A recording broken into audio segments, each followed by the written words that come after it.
Minasan konnichiwa!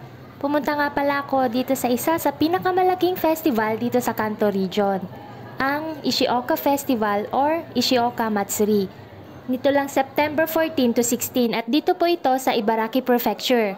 Kung makikita nyo naman talagang pinaghandaan nila yung festival na ito at sinasabi na libo-libo talagang tao ang pumupunta dito taon-taon. At bukod sa mga parade na makikita natin maya-maya lang, ang isa talaga sa pinunta ko dito ay yung mga pagkain. At ang una kong tinikpan ay itong yakitori or inihaw na manok. Magkakatabi lang talaga yung mga stalls ng pagkain dito kaya kapag kayo nandito hindi nyo na alam kung ano yung uunahin yung kainin. Pero dahil kanina maalat-alat yung kinain natin, dito naman daw tayo sa Taiwan Snow Ice. At ang in-order ko po ay mango miruku or mango milk.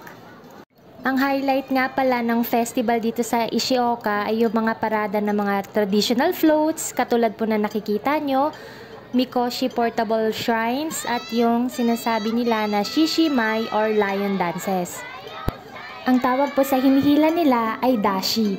Ito ay may malaking figura ng tao sa tuktok na may taas po ng 2 metro at may iba't ibang heroic and historic figures. Bawat dashi po ay may mga host musicians na nagpe-perform ng traditional Hayashi music gamit ang malalaking taiko drums. At sa ibaba naman po ng large human figure na iyan, makikita po ang isang Yotoko. Siya yung nakamaskara na sumasayaw sa highly rhythmical music at sinasabi din na God of Fire.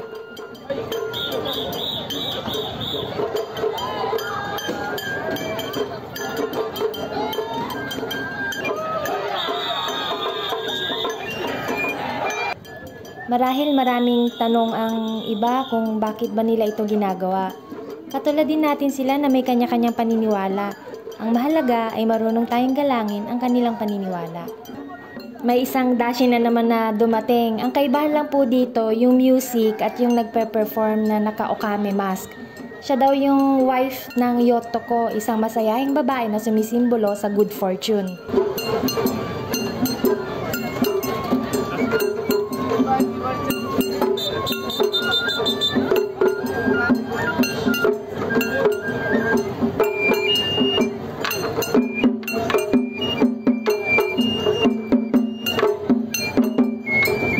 Ito naman po yung dashi na may kitsune or fox mask, and it symbolizes intelligence and long life. Enough with the parade, so kumain muna tayo ulit. Ito daw ay Nagasaki Wagyu. Tatry natin na itong Gyu Karibi na hapyaken or 800 yen. Usually po kapag mag-order kayo ng mga inihaw, tatanungin kayo kung shio or salt or tare or sauce. And I always prefer salt kasi mas nalalasahan ko yung authentic taste ng inihaw. Sobrang gutom ko, hindi ko na nga na-videohan na malapitan tong beef, pero ma-rate ko to ng 10 out of 10 sa sobrang lambot at malasa niya. At wag na tayo magpatumpik-tumpik, sundan agad natin ng Jaga Bata, Jogay mo for potato, at Bata for butter. Nilagyan muna natin ng asin bago natin lalagyan ng maraming butter.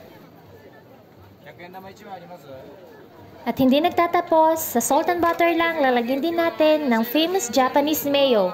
And that mayo is there for a reason. Napakasarap na combination, 10 out of 10. And here is the finished product. Itadakimasu!